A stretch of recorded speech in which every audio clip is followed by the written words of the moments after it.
step through the creaking door and into a world of suspense. Today, Randy is airing a classic episode of CBS Radio Mystery Theater, broadcast from 1974 to 1982. Carried by over 290 stations nationwide, it brought radio back to life with stories of mystery, suspense, and the supernatural. Hosted by E.G. Marshall and Tammy Grimes, it featured legendary voices and unforgettable tales. Now, without further delay, here is tonight's episode from Wednesday, May 16th, 1979. Messenger from Yesterday.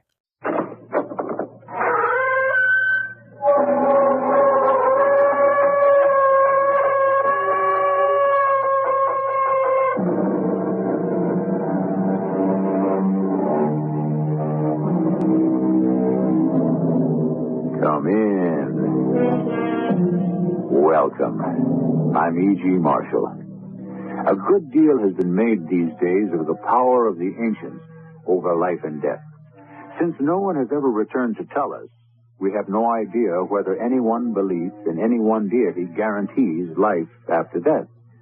Does Charon run his ferry across the Styx in both directions?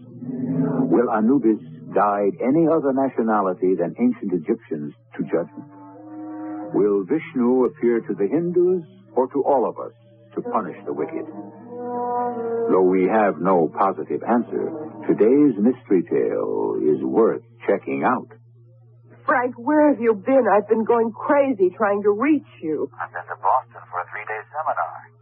What's the matter? Can you please come over right now? You're my husband's best friend. I've nobody else to turn to.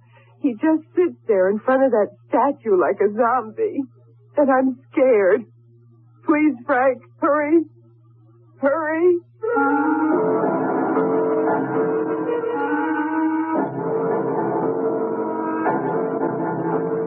Our mystery drama, Messenger from Yesterday, written especially for the Mystery Theater by Teri Keane, stars Norman Rose.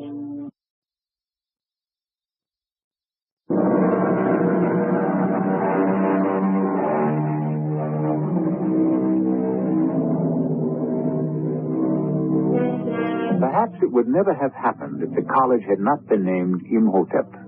But there it was, christened Imhotep College, after the Egyptian god of knowledge in a small New England town. Except for a department of Egyptology, this college carried a pretty complete curriculum from accounting basics to writing art of effective. So, why did it happen there? That man driving a 1969 station wagon into a driveway, that's where our story begins. Gloria! Hey, Gloria, I'm home. I know you are. There's one in the house. Gloria, can you come outside a moment? Darling, I'm in the middle of frosting my own birthday cake, if you want to know. I know it's your birthday, honey. That's why I want you to come out to the car. I can't come now, Rem. You'll be sorry, Gloria. Oh, all right. Oh, men, you are all alike. I have to stop what I'm doing because King Tut here, my famous professor of Egyptian history, has given an order. All right, now, well, what is it? I don't see anything. Look in the back. Ramsey. What is that? Are you crazy? Happy birthday, darling. A life-size statue of an Egyptian pharaoh? I don't know whether to laugh or cry. Do you think it looks all right in that corner? Well, I don't know, Gloria. You see the way its right arm is sort of bent at the elbow? Mm-hmm. Well, I was thinking if we could sort of, prop it up against the mantelpiece. How would it look then? Ramsey, you are really too much. You bring me a life-size reproduction of a standing pharaoh, and you want to put it in the middle of the room? Oh, it'll look like it's leaning with its elbow on the mantelpiece. Come on, how about it? A contemporary sculpture. Oh, I can imagine what our friends will say when they come to visit. Gloria, who's your friend? Or Gloria, there's a man by the mantelpiece. I was kidding. I think it looks great in the corner. Can you think of any other place? It is the only place. I certainly don't want it in the kitchen, and I don't see it in the bedroom. All kidding aside, sweetie, you like it? How can I not like it? It's beautiful. All that gilt. Must have cost you a fortune, but I'm afraid to ask. Gloria, look at it. Am I crazy? But wasn't one arm bent a moment ago? What, bent? I'm not crazy because I do remember. Mr. Ray of the junk teak shop where I got it, I remember we were carrying it out to the station wagon and that right arm was bent. Mr. Ray said it probably been, holding something like a spear. How could it have been bent? That's what I want to know. Because right now, that pharaoh has got both his arms straight down at his sides. Am I forgiven, Gloria? Oh, I don't know. I'll think about it. Dinner will be ready soon. I don't mind cooking my own birthday dinner or baking my own birthday cake, but in all the years we've been married, you have never come home without champagne. I will never forgive myself for forgetting it. I've got no excuse whatsoever. Classes were over early, too, because my students had a test today, so I didn't even have to do any teaching. Well, I guess it was all the excitement of finding this full-size standing pharaoh in that crazy place. It just threw me. I can't believe he let you have it for so little. Are you telling me the truth, Ramsey? Well, it's a reproduction. The dealer said that this was a test statue. You know how they do it. They make a mold of the original and then cast copies from that. I guess this one was imperfect, so they chucked it. Oh, not so anyone could tell.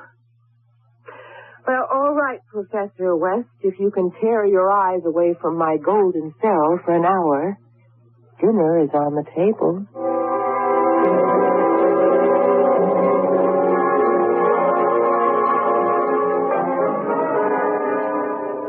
Oh, boy, that was some feast, Gloria. Well, I gotta loosen my belt. That chocolate cake. Some more coffee, darling? You bet. Look, can I have a second piece? You cannot. I'm putting the rest of this cake in the fridge where you cannot get at it.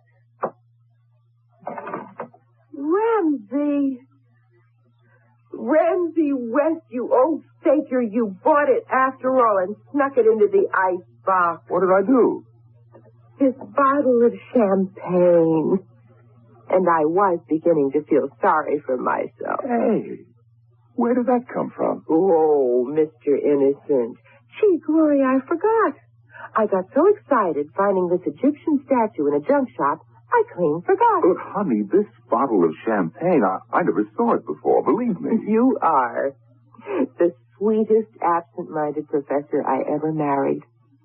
Go on, open it. I love surprises. But, Gloria, honest. Will you stop it? Now, the next thing you're going to say is that the pharaoh put the champagne in the ice box.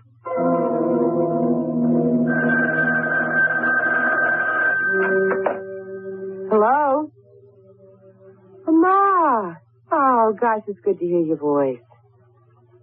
How's Dad? Mm-hmm. How's life in Florida? What? Oh, she is. When did that happen?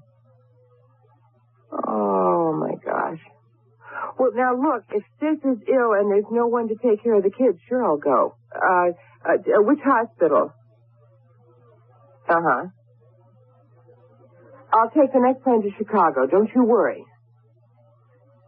No, Ramsey can't come. It's exam time at college.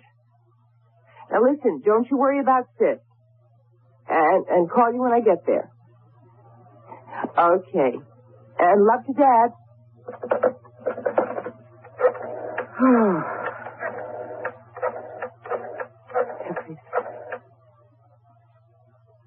Can I speak to Professor West?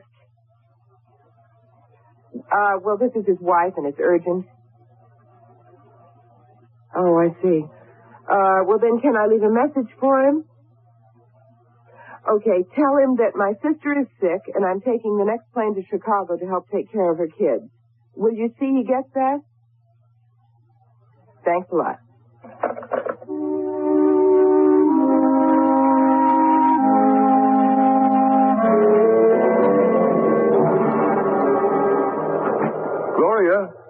Gloria, I thought you'd gone to your sister's. Oh, great Scott. The pharaoh's vacuuming the living room. I am making this house ready for the long journey. I must be going crazy. Seeing things, hearing things. This just doesn't happen. A statue that moves, that talks. I better get Frank on the phone fast. He'll know what to do. Hello. Hello, Frank. Hiya, Randy. What's on your mind? Frank, are you busy? No, I was just going across the street to a diner for a little supper. They got Greek rice pudding. Look, Frank, would you mind coming over here? When? Now. What's the problem? You sound kind of funny, Randy. What's the matter? Well, I don't know. I think I'm suffering from some kind of delusions. What's that noise I hear? Well, someone is vacuuming. I thought Gloria was out of town. Look, Frank, don't ask so many questions. Just get yourself over here as fast as you can. And even when I pulled the vacuum cleaner plug out of the wall, the machine kept right on going, and the pharaoh kept moving it across the rug. Oh, come on, Ramsey. What is this? That statue over there in the corner was doing your house cleaning? Oh, what can I tell you? Gloria will love you if you're your little Egyptian homemaker when she gets back. No minimum wage or Social Security to cough up. Frank, I tell you, that figure standing there against the wall was vacuuming. All right. Let's be scientific about it. First, let's examine it. Now, see. Oh, it's really a beauty. I haven't seen anything like this outside a museum. Is it on loan from someone? Oh, it's Gloria's birthday present. I picked it up at Mr. Ray's junk teak for next to nothing. You were always lucky. Look at the workmanship. This must have been made by one of the master carvers. And the age of it. 19th dynasty, am I right? The original probably was. This 5'5" statue is a copy? Yeah, from the Edwards collection. Oh, even copies aren't cheap. I don't know what to tell you, Ramsey. It's a physical impossibility for this statue to move. You must have imagined it. I didn't. I tell you, it's physically impossible. Now tap all the way around to the back. See? Solid, through and through. It's not on casters. Now, how could the legs have been walking? Search me, but they were. I'd say, on the basis of what you tell me, you need a rest from teaching Egyptology. You've probably become so immersed in your subject, how can I put it, the ancient Egyptians have become so real to you that your mind has brought this statue to life. Frank, will you take a look at the handle of this vacuum cleaner? Do you see those specks? I'll be a son of a gun. Mm-hmm. Would you say that on this handle there are traces of gilt and gold paint? Oh, boy. Mm-hmm. Do you still think that I was seeing things? No. But I'm beginning to wonder about me. Ramsey, how many drinks have we had? Go on, tell me more. It said, I am making this house ready for the long journey? Right, as clearly as you're saying it now. Tell you what I think. And I'm not a professor of psychology without pretty much knowing that field. Especially aberrations. Aberrations? The human mind is a funny thing. There comes a time when it acts as though it had a mind of its own. You've just had a signal, that's what. A warning. Your mind is saying, Ramsey, you've been overworking. I'm going to give you a sign that'll scare the daylights out of you. So you had better take a rest. That's what my mind is saying to me. Mm-hmm, more or less. Well, I guess you're right. It's been my experience that if those signals are disregarded, the subject could be heading for a nervous breakdown. That's a little free advice. Now, got any food in the kitchen? I'm starving. Wait till you see Gloria's creamy chocolate cake. She's got it tucked away in the icebox.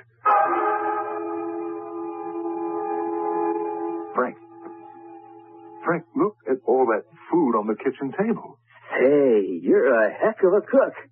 And lit candles, and my favorite little fat steaks. And chocolate cake on the side, and coffee on the burner. Hey, I ought to come over here more often. Frank, I didn't prepare that meal. What are you talking about? I tell you, I had nothing to do with cooking this dinner or setting the table or lighting the candles. Well, whatever magic you practiced, it turned out great. It sure beats the diner. I'm sitting down and digging in. Wonderful. Cooked to a T. I hope the nourishment was prepared as you wish. What did you say? Frank, turn around. Look who's standing in the door. Jumping Jehoshaphat. The pharaoh.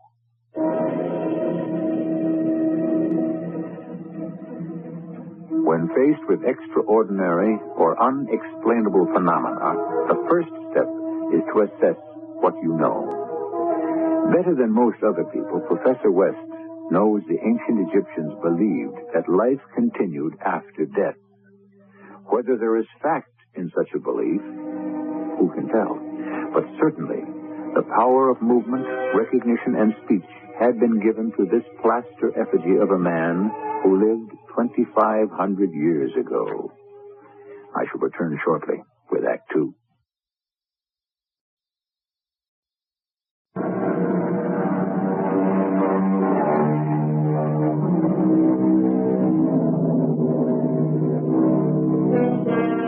Is there a link between the past and the present? Some theorists believe we are all linked in a chain, an endless belt of humanity, destined to go round and round, which might explain why generation after generation seems to make the same mistakes. Or is there linear time, as others have said, that we are but travelers on a river of time, passing the shores of events? Whatever the theory, the fact remains that in the house of a college professor, a statue has moved and spoken. It was the darndest thing. I've made a lifetime study of philosophies and psychologies, and the only explanation I could comfort myself with was mass mesmerism. Hypnotists use it, faith healers use it, and somehow Ramsey and I had fallen for it. I swear to you, Frank, I had nothing to do with preparing that dinner. Now, don't keep saying that. It's too much for me to handle right now. Let me just add up what I do know. And here I am in your living room. It's 10 o'clock at night. I've eaten. I'm sitting in front of your fireplace. You're 6 feet away. I'm standing upright, leaning against that mantelpiece. Is a 5'5" reproduction of a 19th dynasty pharaoh.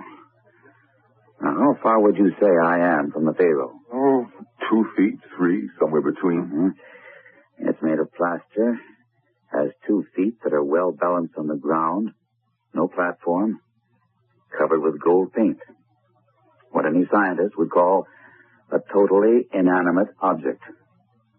Yet I saw it move, and I heard it talk. Glad it's you too, Frank. We might get a raid on twin straitjackets. Now, wait a minute. I never said you were disturbed. What I said was, you may be under a strain. So we're both under a strain. Now, let's keep pulling it apart. Do you mind if I smoke? I'm trying a new tobacco, and when I see you turning blue, I'll stop. There are matches up there on the mantelpiece. Yeah. Now, where's that tobacco? Did you say there were matches up here? Oh, my heavens. Will you look at him? He's lit a match for you to light your pipe with. Thank you, Pharaoh. Thank you. I've got it.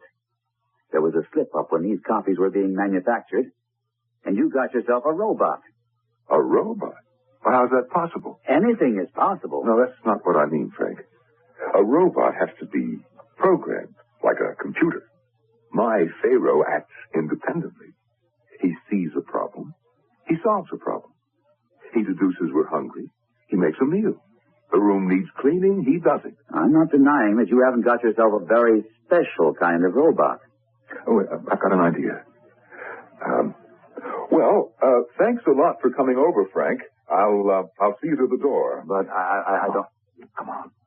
Do you think the pharaoh can listen and understand us? Who knows? But I'm not taking any chances. Let's go outside. I'll walk you up the street. Look, I'll fix the latch so I can get back inside. Okay, shoot. Oh. I've got to find out who made that pharaoh. You got something. Who indeed? Well, after my 10 o'clock class tomorrow, I've got the rest of the day off. I'll go to the junk teak and find out where he got it and keep tracking back. How about you? You want to come? Can't. Big day for applied psych. I'm free in the evening, though. A horrible thought that crosses my mind is maybe some manufacturer is turning out a whole army of robots, and all of them may not like to do housework.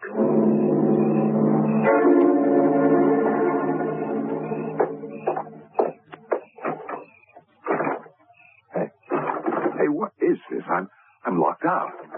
I know I put this door on the latch. Hey, let me in. Pharaoh, stop kidding around. Let me in.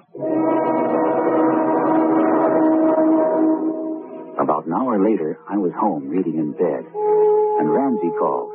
Told me he'd been locked out. Had to break a window to let himself in. Said the pharaoh was just where we left him, standing in the living room. The only thing different was all the ashtrays had been emptied and the glasses washed and put away. I told him he'd got a good thing there. He didn't think that was very funny. Hello. Is this Museum Masterpieces Incorporated? Right. This is Ramsey West. I recently acquired a reproduction of a standing pharaoh, Seti the First, I think. It appears that way. Yeah, that's right. You do make all those plaster cast copies from the Edwards collection, don't you? Yes, I do. Well, of course you can. I was going to come over and see you. Right, I'm at 14 Elmhurst Drive. I'll be here the rest of the day. I didn't catch that name. Ludlow. And how will I know you? Some red hair, okay. Say, you are... He hung up.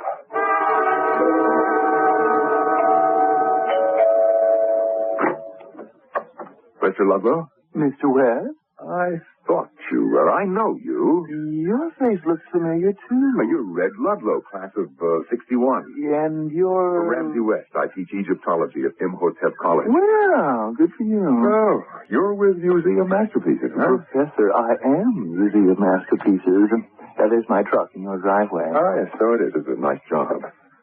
Oh, come on in, Red. Well, actually, nobody calls me Red anymore. I've got so little of it left. Where's the pharaoh? In the living room. Through here. There he be. The reason I wanted to come over and talk to you, I wanted to know how many of these have you made? Oh, just 100. If more orders come in, we'll cast another batch. Do you think you could move him forward away from the wall? I want to look at something at the back. You see... Oh, my goodness. Was I imagining that? I thought he stepped forward. Well, I'm spending too much time in the shop. Those fumes must be getting to me. What are you looking for in back? Serial numbers. You don't think the Egyptians put serial numbers on the statues of their pharaohs? No, but we do on the copies. Oh. I was afraid of this. What's the problem?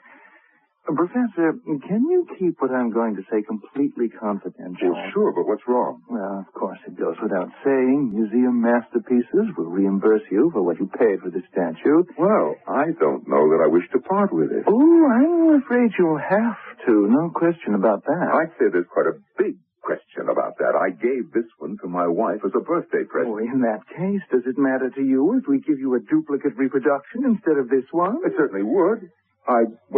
You see, I've become rather attached to this particular copy. I'm afraid that's just the point, Professor. This is not the copy of the standing pharaoh Seti the First. This is the original. And I'm afraid I shall have to remove it from this house. I'm blinded. I went off right in my face. All this smoke. A fuse must have blown somewhere. Mr. Ludlow, where are... Mr. Ludlow? Red? Where are you? My son, he who stays the hand of Osiris must perish. Pharaoh, did you make Ludlow disappear? That wasn't very nice of you. He is at peace with his ancestors. He is? Ramsey? Darling? I'm back. Oh, I'm so glad to be home. Honey, what's the matter with you? You look terrible. Oh, yes. Well, it's just the shock of seeing you. How's your sister? Shock? Well, that's a nice thing to say, I don't think. Oh, I tell you, it's good to be home. And there's that beautiful Pharaoh. How are you, Pharaoh? Did you take good care of Ramsey while I was away? Don't talk to him. Don't say anything. Well, why shouldn't I? He's my pet Pharaoh, my birthday present. You never know. What would you do if he answered you? Well, it depends. I guess if he spoke 19th dynasty Egyptian, that would knock me out of the box right away. Well, so, let me look around. Well, I congratulate you. The place is spotless. Ramsey, you are a marvelous housekeeper. Well, I had help. And the first thing I knew, Frank, there was this flash, and that was the end of Red Ludlow. I don't know what to say. And 2 minutes later, Gloria shows up. Her sister suddenly got well and came home from the hospital, so Gloria took the first flight back. Did you tell her what's been going on? Are you kidding? I don't even know how to explain his truck in our driveway. And what happens when Museum Masterpieces comes looking for the boss? They'll ring my bell, and the next thing you know, the police will stop by. What am I going to tell them? You sure can't tell them Red was atomized by a pharaoh reproduction. They'll haul you off to the loony bin. That's another problem. It's the original. Lord knows what it's worth. It's probably priceless. First thing, get rid of that truck in your driveway. Well, how can I? When Red disappeared, the truck keys disappeared along with him. Then you're in the clear. No corpus delicti, no crime.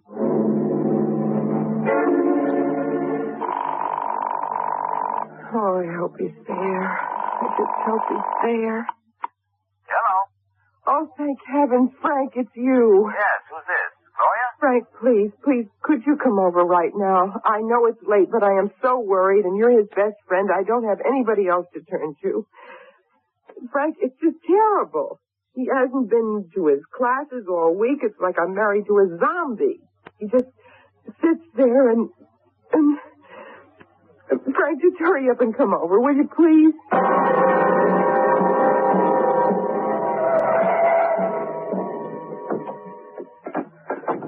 Well, I've been waiting for you out here on the porch. I didn't want you to have to ring.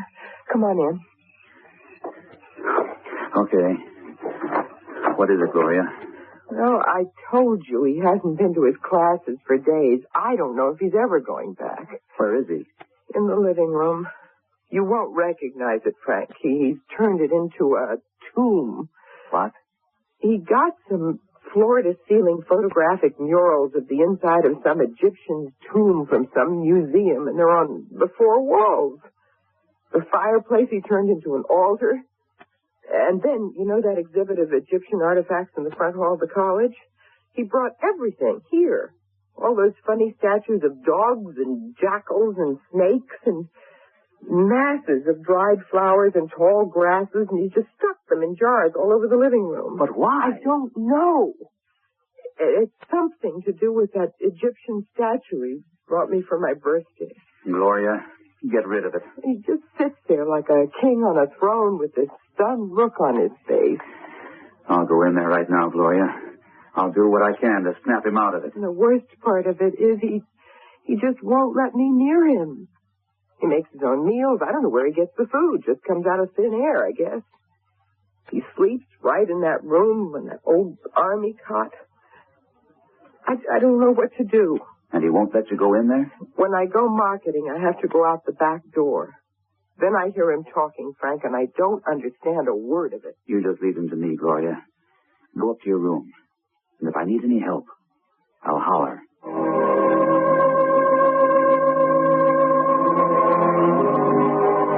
Is there a link between a statue thousands of years old and a teacher of today? Are there powers retained in carved wood and gilt that can transcend the ages? Was a spell woven by the ancients that can still hypnotize? If I were you, I'd just make sure your lucky charm is handy when you listen with me as I return shortly with Act 3.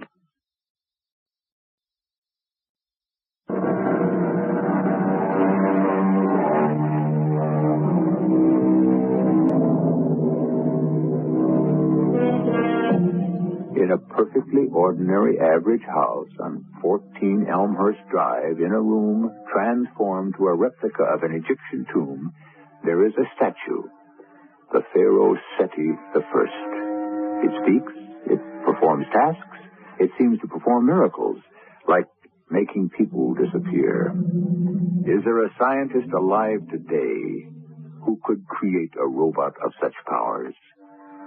Or are these powers manifest beyond anything we can imagine?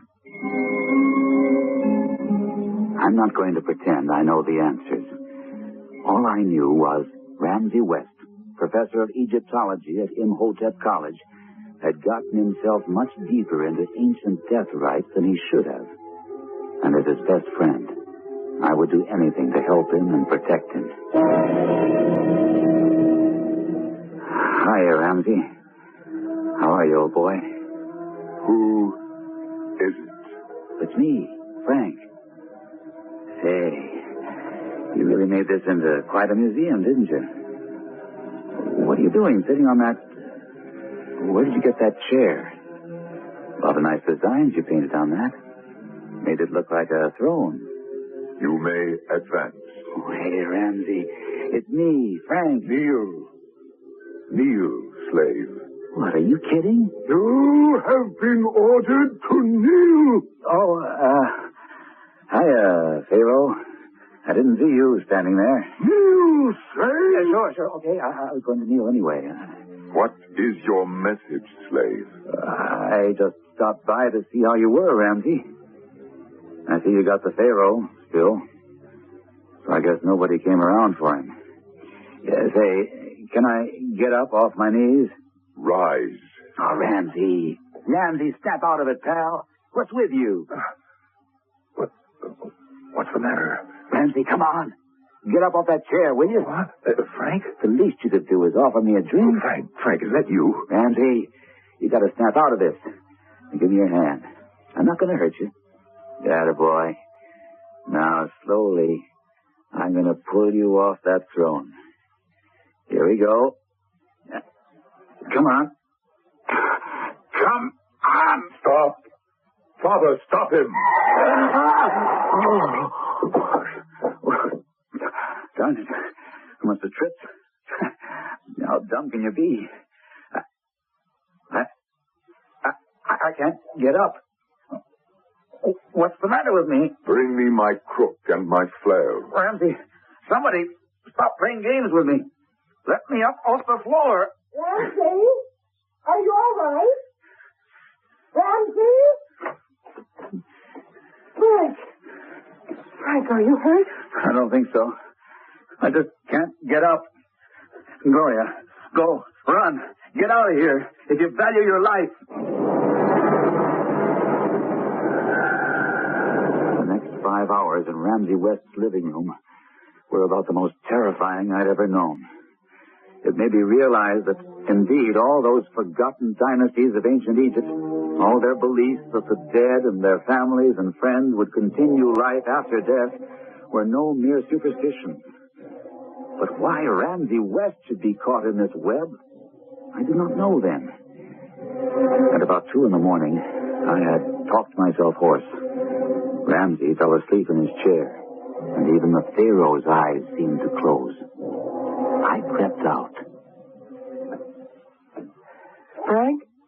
Is that you? I didn't expect to find you still up. Been sitting here in the kitchen all this time. Oh, Frank, what am I going to do? Let's begin with a cup of coffee. I've got the water on. You want strong, regular, or weak? How many spoonfuls? Strong, please. I just couldn't connect with Ramsey. I talked, but most of the time he just didn't hear me. He's in some spell of some kind. I don't even want to know what it is. But how can we get him out of it? Ah, what's that? It's just the tea kettle. Cooped up in that mausoleum sure made me jumpy. I don't know if I should tell you this. I guess I have to. Somehow, that pharaoh, somehow it talks. It really does. Oh, Frank. Not you, too. I am perfectly sane, Gloria. It doesn't always say things that make sense to me. Right after you got yourself out of there, I was lying on the floor, remember? Ramsey said, "Father, let him live." But let who live? Me. Now, there are two ways we can go.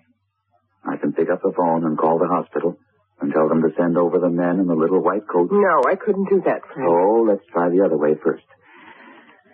Once during the evening, I heard Ramsey call the statue Father. Maybe that's the key. Get rid of that statue, and we're okay. Now, have you got a hammer or a hatchet or something heavy like that? I think so. Don't know if we have a hatchet. Ramsey keeps all our tools in this drawer. A screwdriver and an egg beater. Oh, how's this? That's a pretty good-sized hammer. Thanks. This ought to do the trick. Plaster is plaster, and if you hit it right, it ought to shatter like glass.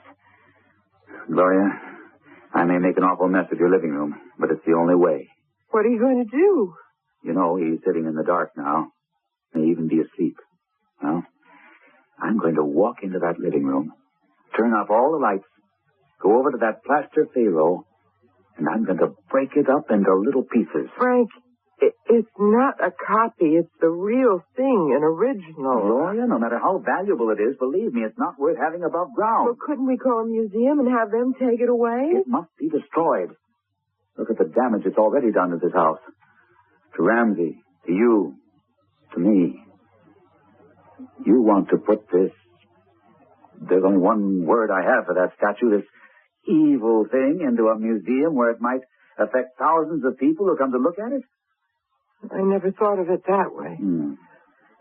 I'm going in now. You stay here. No, I can't. I have to be with Ramsey. He may need me. Okay. Yes, this hammer's a good weight. Let's go before we lose our nerve.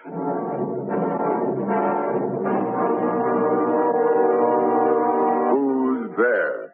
Don't sit in the dark, Ramsey. Isn't that better? Lots of light now. My crook and my flail. Bring them here. I'm here, Ramsey. So is Gloria. I don't know who you think will bring you a crook and flail, but I have my symbol of power, a hammer.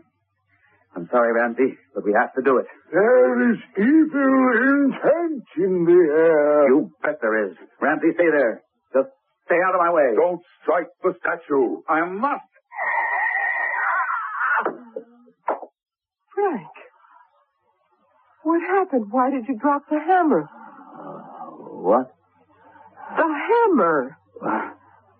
What was I doing with the hammer? The pharaoh. Yes. So? You were going to smash it. I don't see anything that needs fixing. I can't remember now why I brought it in here. You don't remember? Gloria, forgive me. I've had a long day. A conference that lasted till 2 in the morning. And some of those abnormal psych papers my students handed in were a little too abnormal. Well, folks, it's been a nice evening.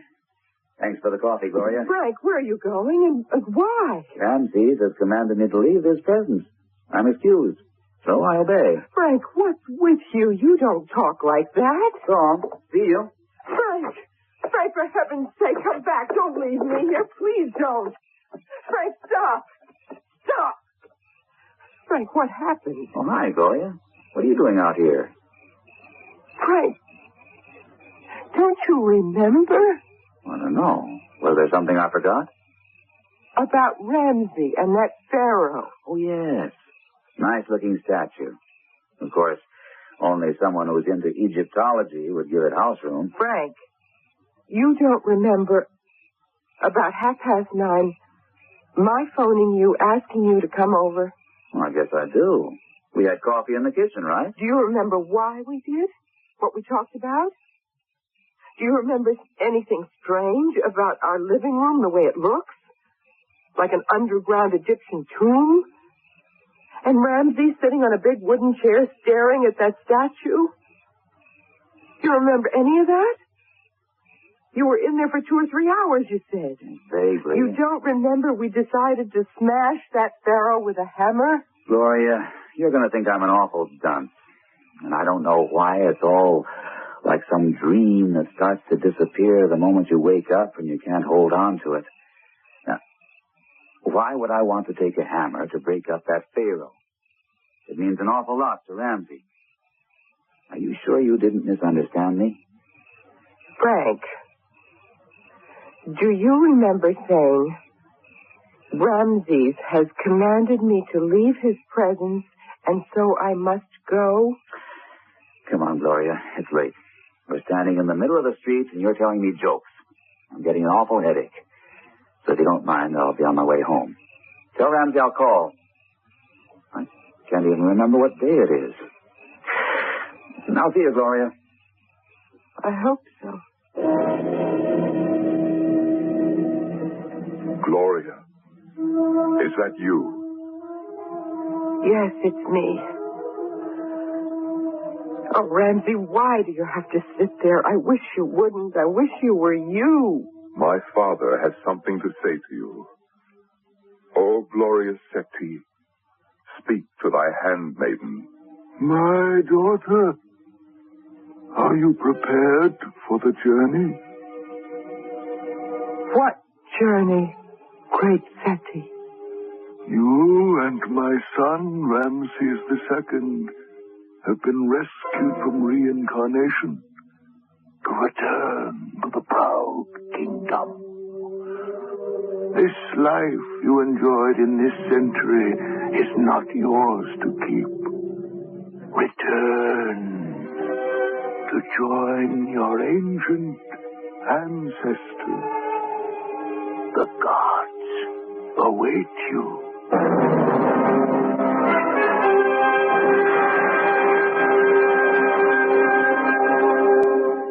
Didn't I tell you, darling, this was a perfectly lovely house?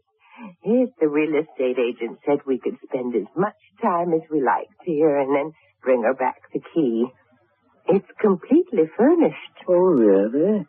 Who does it belong to? Well, that's the funny part about it. The people who used to live here, a professor and his wife, one day they just left town, disappeared. Will you look at what's standing in that corner? A pharaoh. Yeah, they just left it here. That might be worth something. The most curious coincidence is that he was the professor of Egyptology at the college, the job you're going to be taking. Well, come upstairs with me, darling. I want to show you how big the closets are. My son, my daughter, I shall be sending you your servants very, very soon.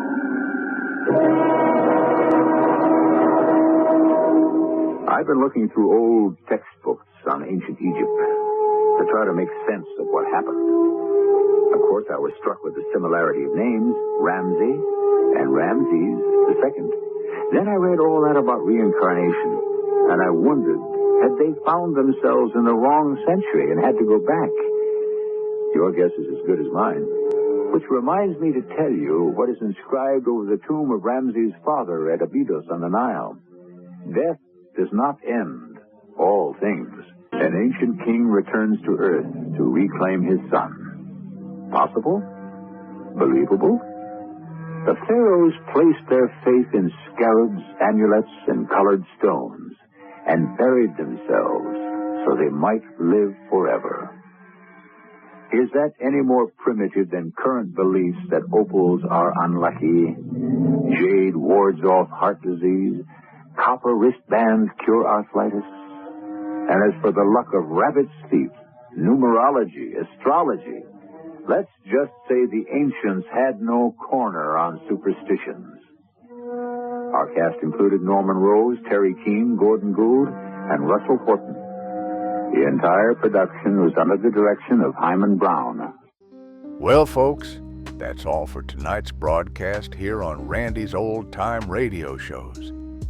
Now, bringing these golden oldies back to life takes no small amount of time and effort from our good friend Randy, cleaning up the audio, converting the files, and making sure each show has the best audio possible. If you've enjoyed the program and you'd like to help keep these classics on the airwaves night after night, why not consider a small donation? Every penny goes straight to supporting Randy's work and helping this channel stay on the air. You'll find the links down in the description below. And for those of you kind souls who've already given, Randy tips his fedora to you. Your support truly keeps this old radio spirit alive. Thanks ever so much. And until next time, keep those dials tuned and keep the memories rolling.